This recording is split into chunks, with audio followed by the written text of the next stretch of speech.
Yeah, hi there. These comments are for 4284. This is Michael. I am the founder, owner, and the materials writer of the 7-step system to pass the TOEFL IBT, and I am also your TOEFL teacher and your writing instructor at California State University, San Bernardino. So anyway, thank you for completing the in-class essay exam. This is also known on the TOEFL as the independent writing task. The purpose of this video is to take a look at your response and evaluate your response. Okay, so first of all, in the beginning, I think you have your introduction, which kind of restates the two positions.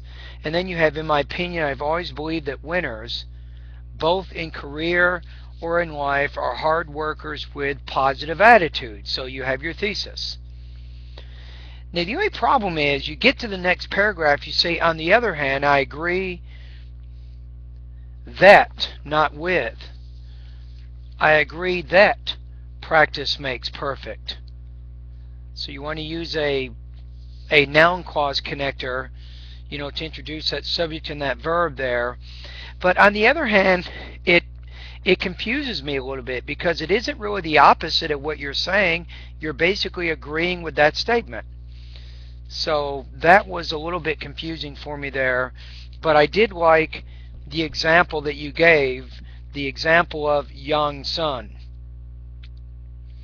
And the whole purpose of your example was to show why practice is important in someone's success, right? So, and that's part of what hard work is, right? Now you get to the other idea. You say, on the other hand, I disagree that being lucky can make a golden winner of the top 10 managers. See, this is what throws me off. So I don't get why you used on the other hand in that second paragraph. That did not really signal, I think, the logical connection that you're looking for. You could say something like, say, first of all, I agree that practice makes perfect, which is why I agree with this statement. You get to the other idea, you say, on the other hand, there is okay because you're saying the opposite. You disagree that being lucky can make a golden winner. I would say not golden there, gold medal winner is probably the best way to express that idea. Okay, so you have an organized essay. I'm not doubting that. You could probably improve, I think, two things. You need to improve a little bit in your grammar and also in your vocabulary. So you're using more of a basic type vocabulary to express your ideas. And the biggest problem with your grammar is your verb tenses. That was really the biggest problem that you had. For example, on page 2, you said young son his competitors are strong and powerful. I would just say he knows his competitors are strong and powerful. And they work hard for the competition, right? So it's that present perfect tense. I think you should definitely review when you want to use that because that was really confusing for you.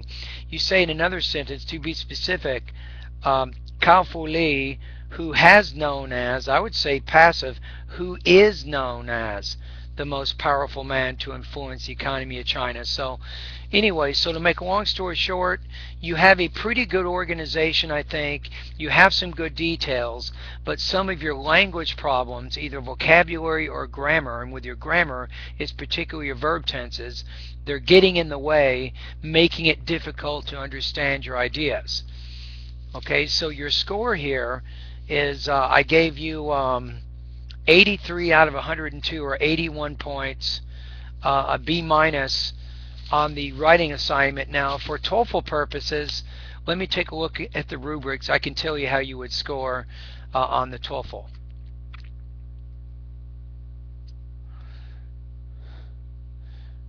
I'd put you right now at about 3.0 out of 4, about 20 points out of 30. So you have limitations, I think, with your grammar and your vocabulary. You have problems with your word choice that makes the meaning of your ideas unclear. So for those two reasons, I'd put you in the 3 out of 5 range, or 20 points out of 30. And one thing you might want to take a look at is take a look at my grammar lessons number 1 and also 1.1, and you want to continue to build your vocabulary, and you can do that through my vocabulary lessons number 4, 5, and 6. So if I were you, I'd actually spend some time over the break. I know you have a 3-week a 3-week break coming up. It'd be a good idea for you to spend time, I think, studying vocabulary and grammar. That would be very beneficial for you right now.